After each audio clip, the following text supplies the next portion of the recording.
Hello hello tout le monde, alors petite vidéo récapitulative de ce qui s'est passé sur les marchés depuis la semaine passée. Alors la semaine passée, lorsque j'ai tourné la vidéo, on était en plein dans cette chute ici, et je parlais d'un rebond qui était normalement censé arriver bientôt.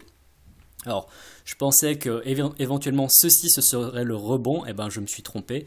Après, je n'en parlais pas forcément, je parlais pas de cette chose-là dans ma vidéo parce que lorsque j'ai tourné la vidéo, et ben le rebond n'était pas encore arrivé. Et de toute façon, si je l'avais dit, je me serais trompé car on peut voir qu'on est venu descendre beaucoup plus bas. Entre ici et ce creux ici, ça fait 26%, c'est véritablement une très grosse chute.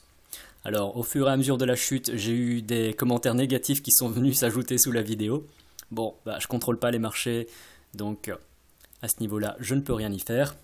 J'espère simplement que vous n'avez pas trop perdu d'argent.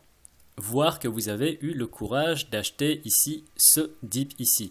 Alors on peut voir que entre cette zone ici et au plus haut, ça fait quand même 41% de gain. C'est assez énorme. Après, on n'a jamais véritablement le plus bas et le plus haut. Et même si vous étiez rentré, on va dire ici sur ce deuxième dip et que vous avez vendu, même pas forcément au plus haut, hein, mais mettons ici un peu plus bas, ben ça fait 15% en 23 heures. Ce qui reste un gain très conséquent sur moins d'une journée. Pour rappel, votre livret A, il fait beaucoup moins que ça.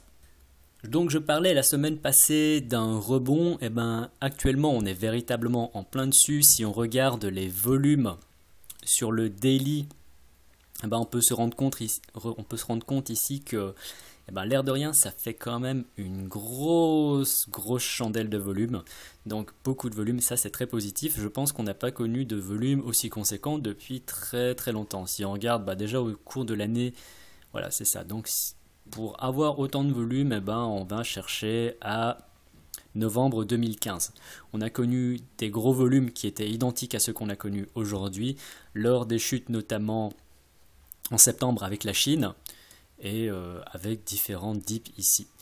Alors dans tous les cas, il faut se souvenir que pour ce qui est du Bitcoin, on n'est pas sorti d'affaires, loin de là. Alors on peut voir ici que cette zone des 6000, ça correspond encore à cette zone de support ici.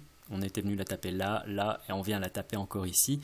Donc il faut espérer qu'on reste au-dessus. Si on ne reste pas au-dessus, il faudra peut-être aller compter beaucoup plus bas. Et j'espère que ça ne se fera pas parce que du plus haut jusqu'au plus bas, jusqu'ici, on vient quand même faire une chute de 80%. Alors 80%, on pourrait éventuellement faire plus. Ça, je ne sais pas. Mais si ça se fait, les altcoins, ils vont véritablement en souffrir. Mais véritablement énormément, je pense. Alors, on n'en est pas encore là, comme j'ai dit. Pour le moment, on est dans ce petit rebond et j'espère qu'on va tenir. Néanmoins, pour ce qui est du Bitcoin, moi, ce que je vois ici, c'est un biseau descendant. Alors, je vais venir effacer aussi certaines choses ici, là. Pour ce qui est de Bitcoin, moi, je vois ici un biseau descendant. Ce genre de figure, généralement, après une forte montée, ça peut être assez bullish. Donc, on va dire que je reste optimiste. Si on vient taper en dessous et qu'on remonte, mais surtout si on casse ici cette résistance, on pourrait venir chercher beaucoup plus haut. Néanmoins, là, je dirais que c'est mon optimisme qui parle. Pour le moment, il ne faut pas oublier qu'on est véritablement en bear market, qu'on est venu descendre énormément et que tant qu'on ne casse pas ces résistances, ces différentes résistances, on est véritablement nulle part, on est véritablement en marché baissier. Donc il faut toujours être très prudent par rapport à ce qu'on fait sur les crypto-monnaies et en ce moment, je pense que ce qu'il y a de mieux à faire encore, c'est soit trader en range, c'est-à-dire que on essaye d'acheter au plus bas et de revendre lorsque l'on monte. On peut acheter ici, vendre ici, acheter ici, vendre ici, et ainsi de suite. Pour le moment, honnêtement, ces derniers jours, ça a été véritablement très facile de trader en range ici, entre ces différentes valeurs. Et vous pouvez voir que ça fait des petits trades qui ne durent pas longtemps. On ne reste pas longtemps sur ces positions, on reste 10 heures dessus, ça fait 15% ici. Là, ça fait 10%. Donc, pour moi, une des choses à faire, c'est soit de trader en range, soit d'accumuler, notamment lorsqu'il y a ce genre de grosse chute ici. Alors je parlais lors de la vidéo précédente d'acheter les dips Évidemment, je ne peux pas savoir quand est-ce que viendra la prochaine chute. On peut voir quand même qu'entre les deux, il y a 27% de différence. Mais quand je vous parle aussi de soldes et d'acheter des dips, je ne vous dis pas de faire des all-in. C'est d'acheter un peu ici et de voir où est-ce que les jours suivants nous emmènent. Alors dans ce cas-ci, les jours suivants nous ont emmenés ici. Et je pense que ce genre de points d'entrée, c'est véritablement des points d'entrée très très intéressants. Surtout lorsqu'il y a des gros volumes, comme on a pu le voir. Alors en ce moment, vu l'état du marché, c'est véritablement très très difficile de trader les alts, surtout que la valeur du Bitcoin fluctue énormément. Donc ce qu'il y a de mieux à faire encore personnellement, je pense, c'est de rester sur des valeurs comme le Bitcoin, voire l'Ethereum. Ce sont les deux valeurs que je recommanderais. Bien sûr, tout ceci, comme je le dis à chaque fois, ce ne sont nullement des conseils financiers, ce n'est que mon avis personnel. Et moi, personnellement, je resterai sur ces deux valeurs. Éventuellement, les projets que vous, personnellement, vous aimez et dans lesquels vous croyez, je pense aussi que ça peut être ce genre de choses, ça peut être de très très bonnes zones d'achat. Par exemple, moi je suis personnellement un gros fan de Neo, je pense que vous l'avez tous très bien compris. Lorsque vous regardez ce genre de dip ici, Neo qui vient descendre à 67, on va dire $70, et qui ensuite nous refait une remontée. Alors c'est une remontée qui est quand même très très conséquente, là j'ai pas pris le plus bas, mais la remontée totale du plus bas vers le plus haut, c'est 80%, c'est juste énorme, et ceci en l'espace de moins de 2 jours, 80% sur un capital en moins de 2 jours, alors ce ne sera pas sur l'ensemble de votre capital, mais sur la portion de capital que vous allouez à une crypto, c'est véritablement très très conséquent, il faut garder ça en tête. Donc dans tous les cas, je pense qu'il faut rester sur les valeurs dans lesquelles vous croyez et les valeurs principales. Pour moi, je pense que le mieux c'est Bitcoin et Ethereum, que ce soit au niveau de l'ancienneté, ce sont des monnaies qui sont là quand même déjà depuis assez longtemps. Au niveau de l'échangeabilité, parce que finalement ce sont aussi des cryptos qu'on peut acheter sur tous les échanges. Et en termes de market cap aussi tout simplement, ce sont les deux cryptos que je recommanderais. Après, voilà, toujours pas des conseils financiers, vous êtes au courant. Après, ce genre de cycle baissier, justement, c'est assez intéressant du point de vue de l'investissement. Tout de suite, ça vous fait prendre conscience dans quelle crypto est-ce que vraiment vous croyez. Et je suis certain que toutes les cryptos dans lesquelles vous ne croyez pas, vous les avez shortées depuis bien longtemps. Mais donc, pour revenir aux cryptos dans lesquelles vous croyez, je pense justement que ce genre de chute, ce sont des points d'entrée très intéressants. Que ce soit le point dont je parlais la semaine passée ou le point qu'on a connu il y a quelques jours. Ce qu'il faut savoir, c'est qu'il est impossible de définir jusqu'où une crypto va chuter. Et c'est pour ça que je pense qu'il est intéressant de scaler, surtout vu le marché dans lequel on est actuellement. Et donc de prendre une petite position ici, de prendre une petite position ici, si ça vient descendre encore plus bas, de reprendre une petite position. Voire entre-temps, de revendre pour pouvoir acheter davantage lorsque ça redescendra. Il n'y a aucun mal véritablement à revendre une crypto qu'on vient d'acheter. Ça s'appelle la préservation du capital et c'est tout à fait normal. Le capital, c'est l'outil de travail du trader. Si on n'a plus de capital, on ne peut plus travailler. C'est comme si vous demandiez à un plombier éventuellement de réparer une tuyauterie sans ses outils. Le capital, véritablement, c'est quelque chose que vous voulez préserver, c'est quelque chose dont il faut absolument prendre soin. Si je parle du fait qu'il faut allouer une certaine portion de capital pour acheter ce genre de dip, et ce genre de dip là, c'est parce qu'on ne sait pas jusqu'où ça va descendre. Il y a des gens dans mon entourage qui m'ont dit non, mais moi je préfère attendre que le Bitcoin chute encore avant d'acheter. Mais alors je suis tout à fait d'accord que Bitcoin peut encore chuter, mais la question c'est et s'il ne chutait pas, par exemple, à la target que vous vous êtes fixé. C'est-à-dire que j'ai certaines personnes qui me parlent de $3000, mais et si Bitcoin ne chutait pas à $3000, qu'est-ce que vous feriez? Vous ne prendriez pas position? Ou bien est-ce que vous prendriez position lorsque le marché il est à nouveau haussier? Donc à ce niveau-là, je pense qu'il faut rester très méfiant des gens qui disent « Ah non, mais il faut attendre que le Bitcoin descende à autant avant de rentrer dessus ». Or, la vérité, c'est qu'on ne peut pas savoir jusqu'où ça va baisser. Lorsqu'on regarde, en plus, peut-être pas sur le Bitcoin, mais ici sur Neo par rapport à la semaine passée, on est déjà remonté à un peu plus haut que ça. Alors, c'est pas énorme, c'est juste... Dans le cas de Neo, ça fait quand même 10% quand même en plus. Dans le cas de Bitcoin, je pense qu'on est pile poil sur les mêmes niveaux que la semaine passée. Ouais, véritablement, c'est le même niveau. Alors on parle souvent de crash, mais je pense que ce crash, il faut quand même le relativiser. On est en bear market, c'est certain, mais lorsque les gens me disent « Ouais, mais t'as vu la valeur du Bitcoin, comment elle descend ?» Oui, on est descendu jusqu'aux 6000. Après maintenant, on est remonté un tout petit peu aux 8000, mais en ce qui concerne tous les gens qui ont investi avant Le 25 novembre, eh ben, ces gens ne sont pas en perte, parce que si on regarde véritablement, on a connu une montée phénoménale. Et la montée phénoménale et la chute phénoménale qu'on a connue, elle date seulement de ces 2 derniers mois. Donc il faut remettre ça dans un certain contexte. On va dire que les moins chanceux dans ce marché, ce sont toutes les personnes qui ont investi après, on va dire après novembre. Tous ceux qui sont entrés sur le Bitcoin avant novembre, eh ben l'air de rien, ils sont encore en positif. C'est-à-dire que celui qui avait acheté du Bitcoin au plus haut ici, mettons ici le 1er novembre, eh ben il est encore en gain de 20%. Donc il faut relativiser tout ça. Alors pour moi, la stratégie en ce moment, c'est véritablement simple. Soit vous êtes véritablement long terme, et quand je dis long terme, c'est que vous voyez à quelques années et que vous dégagez, à chaque fois qu'il y a ce genre de creux ici, ce genre de grosse descente, eh ben vous dégagez un peu de cash pour acheter un peu de Bitcoin ou un peu d'Ethereum. Je pense que ce sont 2 valeurs vraiment très sûres. Si l'une de ces 2 valeurs crash, véritablement les cryptos, elles vont connaître une grosse chute. Ce sont les 2 valeurs mères. Alors vous pouvez rester aussi tout simplement sur le Bitcoin. Je pense que le Bitcoin n'est pas mort, loin de là. Comme j'expliquais dans un commentaire, eh ben, il reste au centre. De toute façon, la valeur des altcoins en ce moment est calculée sur la valeur du Bitcoin. Donc si le Bitcoin chute, eh ben, tous les autres altcoins vont chuter également.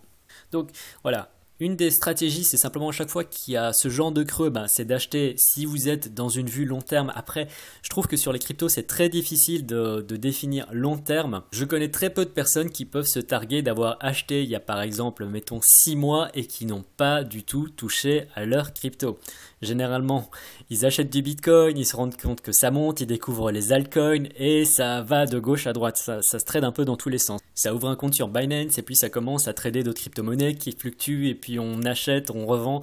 Donc je pense que donc quand je parle de long terme, il s'agit véritablement de long terme. Il ne s'agit pas simplement de se dire hey, ça y est, j'ai fait 20%, je veux revendre. Après, il n'y a aucun mal à faire ça. Hein. Mais cette stratégie, elle convient davantage véritablement à tous ceux qui se voient à long terme.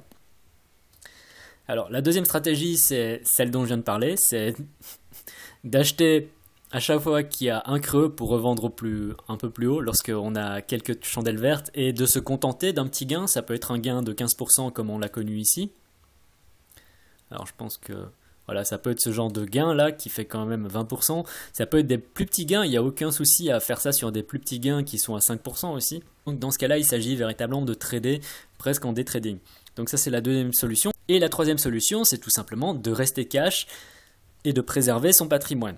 Comme j'ai dit un peu plus haut, je pense qu'il y a énormément de gens qui attendent que Bitcoin véritablement se casse encore davantage la gueule pour rentrer dessus. C'est une stratégie tout à fait valable. Rester en dehors du marché, c'est aussi une très très bonne manière lorsqu'on est dans un marché baissier d'utiliser son argent. Vraiment, il n'y a aucun souci à ce niveau-là. Donc voilà, ça c'était un peu pour parler du Bitcoin, de ce qui s'est passé, des stratégies je pense qui sont intéressantes. Je vais encore pas faire d'analyse technique cette fois-ci. Tout simplement parce que j'ai vraiment pas regardé les charts cette semaine. Honnêtement, lorsque ça baisse comme ça, moi je regarde même pas, j'attends tout simplement. Et puis lorsque ça remonte, dans ce cas-là, oui, j'ai pris quelques positions, notamment sur Ethereum. J'ai revendu certaines, j'ai racheté, j'ai revendu. Enfin, honnêtement, à ce niveau-là, je pense qu'il n'y a pas grand-chose à faire. Et en plus, comme j'ai dit, je préfère qu'on reste sur des cryptos vraiment sûrs. En dehors de Bitcoin, Ethereum, Litecoin, voire Bitcoin Cash et Neo. En dehors de ça, je pense pas que ce soit forcément très très intéressant d'aller trader les altcoins. Après, ce n'est que mon avis personnel. Si vous tradez les altcoins et que vous faites de l'argent, tant mieux, il n'y a pas de souci. C'est simplement mon avis personnel, comme toujours. Bon, en dehors de ça, il y a quand même des e-coins. Alors, je ne connais pas du tout. Là, maintenant, on peut voir qu'il a fait 1800% depuis les 24 dernières heures. Quand j'ai regardé tout à l'heure, c'était 2400. Moi, je trouve ça assez rigolo de voir qu'il y a encore des cryptos qui sortent de nulle part et qui nous font des bons comme ça en moins de 24 heures. Mais donc, pour revenir au marché globalement, on peut voir qu'il y a eu cette énorme chute. Alors j'adore cette charte ici, ces graphes. C'est qu'on peut voir vraiment que tout a chuté et que tout est ensuite un peu remonté. Alors certains remontent plus que d'autres. C'est le cas par exemple, on peut voir ici par exemple Bitcoin Cash qui nous a fait je pense une montée depuis ici de près de 60%. C'est le cas de Neo. Neo a davantage monté. On va dire que la chute a été plus grande aussi mais qu'il a ensuite très très bien remonté. Lisk aussi nous a fait une jolie remontée. Ethereum classique monte un peu plus. Qu'est-ce qu'il y a eu encore? Alors il y a Bitcoin Gold qui était venu descendre assez bas et qui ensuite, maintenant on peut voir que ces dernières 24 heures, il a remonté l'air de rien de 25%, donc c'est assez conséquent. Je voulais juste vous parler de Huobi. Huobi, en fait, c'est le token de la plateforme d'échange Huobi. Donc Huobi à la base c'est une plateforme d'échange chinoise qui a fermé, qui depuis a réouvert je pense à Singapour et qui prévoit cette année aussi d'ouvrir je pense une succursale au Japon et en Corée. Donc pourquoi est-ce que je parle de Huobi? Simplement parce qu'ils ont aussi leur propre token et que je pense qu'il est amené à prendre de la valeur. Le truc c'est que ce token pour le moment il est distribué gratuitement lorsque l'on fait des achats de cartes. Honnêtement je ferai peut-être une présentation dessus. Mais je tenais à vous en parler avant que tout le monde en parle. Pourquoi? Je préfère en parler un peu avant que tout le monde justement en parle, parce que dernièrement j'ai été contacté par une société de marketing qui travaille je pense avec Huobi, la plateforme, et qui est chargée de contacter des influenceurs, des youtubeurs, pour parler de Huobi et de sa nouvelle plateforme Huobi.pro. J'ai pas encore de détails, je sais pas du tout si je vais pouvoir en parler. Si je décide d'en parler, je vous ferai savoir s'il s'agit d'une review qui a été rémunérée ou pas. Personnellement, ça me ferait assez plaisir. J'ai pas encore fait de review rémunérée et ce serait, on va dire, un pas en avant pour moi, pour ma chaîne. Néanmoins, s'ils ont réussi à me contacter moi, qui suis l'air de rien une petite chaîne, j'imagine qu'ils ont également contacté toutes les plus grosses chaînes, que ce soit Asher, j'ai pas véritablement d'autres noms, je pense par exemple à Crypto Bref, j'imagine qu'ils ont contacté également d'autres chaînes qui parlent de crypto francophone, pas uniquement moi, et moi qui suis un petit joueur, ça me fait énormément plaisir. Alors pour le moment, on n'en a pas encore véritablement parlé, que ce soit sur les chaînes YouTube anglophones ou francophones, mais si d'un seul coup on commence à en parler, on peut être sûr qu'il va y avoir un certain intérêt pour le Huobi token. Alors pour le moment, on ne sait pas encore combien il y a de tokens en circulation. On sait qu'il y aura un maximum de 500 millions et le market cap n'est pas défini encore.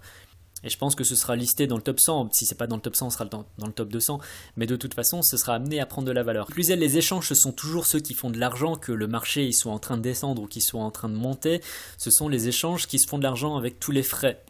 Moi, je me fais pas trop de soucis par rapport à la valeur de ce token. Pour le moment, il est à 1,50$. Je pense que c'est une valeur qui reste plus qu'acceptable.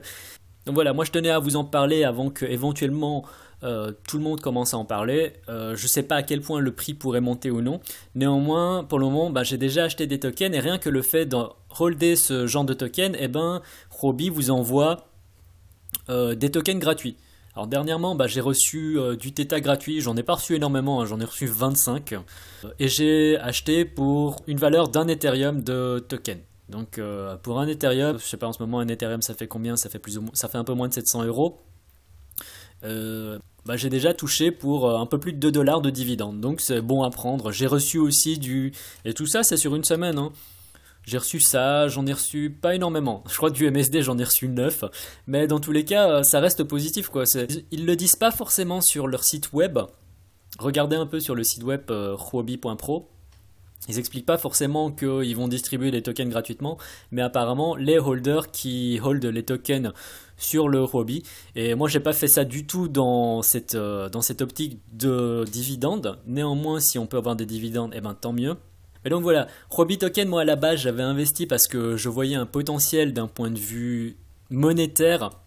D'autant plus que quand on regarde la valeur par exemple du Binance qui est maintenant à 8$. Et on est en marché baissier, qui à un moment était monté, je pense, à presque 20$. Si on regarde, alors, KuCoin aussi, il est à 5$. Donc, on va dire que vu l'état du marché, si ce genre de token prend encore plus de valeur, on pourrait faire encore éventuellement un x10. Alors la dernière chose dont je voulais parler, je suis désolé ça fait une longue vidéo, c'était la psychologie et le comportement des acheteurs sur les marchés. Je pense que vous avez déjà tous dû voir ce graphique, c'est-à-dire que lorsque ça monte, les acheteurs sont optimistes, puis excités, puis il y a des frissons, puis ils sont dans l'euphorie. Et lorsque ça descend, il y a cette phase d'anxiété tout d'abord, puis cette phase de déni où on se dit non ça va remonter, puis cette peur, puis ce désespoir, cette panique. Et lorsqu'on a passé la phase de panique, on arrive dans la zone de capitulation. Alors la capitulation, généralement, c'est accompagné de forts volumes de vente. Et si j'en parle, c'est pour définir si on a passé ici cette capitulation et qu'on va arriver dans cette zone, on va dire, au plus bas avant de recommencer à monter. Pour cela, moi, je voudrais prendre les charts du Bitcoin en fin 2013. Alors, pourquoi est-ce que je parle de ça? Parce que cette capitulation sur le Bitcoin en fin 2013, où on a connu véritablement aussi un très gros crash de l'ordre de 65%. Donc, si on regarde les charts, en plus, je trouve que ça se ressemble énormément. C'est pas pour autant qu'on va reproduire la même chose. Ici, on a descendu de 68%. Si on regarde véritablement, alors je vais effacer ça. Lorsqu'on regarde la gueule de ce chart et de celui-là, outre le fait que ici ça s'est fait beaucoup plus rapidement, je trouve qu'il y a quand même de grosses ressemblances. On va dire que la montée ici a été plus lente parce qu'on est monté sur des sommets qui étaient plus conséquents et que la chute a été plus rapide, mais aussi c'est parce que ici, ici je pense si on regarde la chute, je dis pas que c'est le plus bas, ça s'est fait en 54 jours. Ici, la chute, elle s'est faite en 20 jours, donc 2 fois plus rapide. La montée a été 2 fois plus rapide aussi.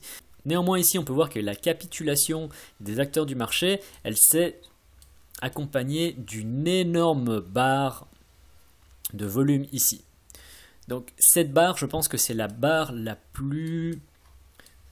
Il s'agit de la plus grosse barre de volume que le Bitcoin ait jamais connue.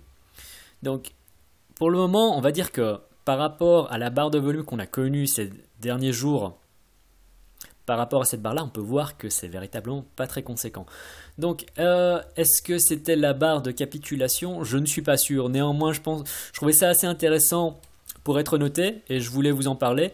Et aussi, pour vous montrer à quel point les deux graphes véritablement se ressemblent. Alors c'est pas pour autant que dans les prochains jours on va connaître également une hausse comme ça et ensuite une baisse comme ça. Non, pas du tout, parce que le marché est totalement différent.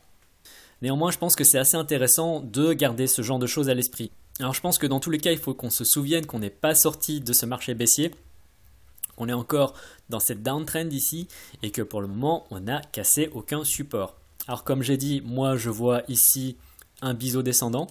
D'autres personnes ne seront pas forcément d'accord avec moi, il n'y a pas de souci. Et ce que je voudrais voir éventuellement, c'est que l'on casse cette résistance ici. Alors bien sûr, dans le cas du biseau, on peut venir encore descendre plus bas, mais ce que je voudrais voir, c'est que l'on arrive à casser vers le haut. Donc ça, c'était... Qui plus est, si on vient redescendre ici, on va dire même à ces niveaux-là, ça pourrait créer la formation, j'en parle souvent de cette formation dernièrement, d'un double bottom. Si en plus il y a une divergence avec le RSI et qu'on arrive à casser ici cette résistance oblique, on peut véritablement venir monter plus haut. Donc ce serait assez bullish à ce niveau-là. Je ne dis pas que ça va se passer, mais il faut garder ce genre de... possibilités à l'esprit. Il n'est pas impossible également qu'on vienne casser vers le bas et qu'on vienne chercher la zone des 4000 $. Alors là, moi je vous en parle comme ça parce que c'est partie des possibilités, mais personne dans tous les cas ne peut prédire l'avenir. Alors quoi qu'il en soit, il ne faut pas oublier qu'on est dans un marché baissier et qu'il faut rester prudent. Donc ne soyez pas all-in comme j'ai dit, soit vous êtes dans une approche long terme et petit à petit vous scalez vos positions sur le Bitcoin ou l'Ethereum, soit vous faites des trades rapides, soit vous restez cash, il n'y a véritablement pas de souci. Ça c'est mon avis personnel bien sûr, vous ne serez peut-être pas d'accord avec moi, n'hésitez pas à me dire ça dans les commentaires. Voilà, c'était tout pour aujourd'hui. Si vous avez aimé le contenu de cette vidéo, n'hésitez pas à me mettre un pouce en l'air. Honnêtement, ça me booste. Je tenais vraiment aussi à vous remercier pour tous ceux qui m'encouragent, pour tous ceux qui suivent la chaîne depuis un certain temps déjà, même si cette chaîne, on va dire qu'elle a que quelques mois. Mais pour tous ceux qui me suivent, vraiment, je tenais à vous remercier parce que finalement, cette chaîne, elle est là uniquement grâce à vous. Bon, un peu aussi grâce à moi, parce que si j'étais pas là, il n'y aurait pas de chaîne. Mais ce qui me donne la force de continuer, c'est véritablement vous. Donc, un grand merci à ce niveau-là. Si vous avez aimé le contenu de cette vidéo encore, n'hésitez pas à mettre un pouce en l'air, à me laisser un petit commentaire, parce que vraiment, ça me vient droit au cœur. C'était Vers la crypto-richesse. Tchuss!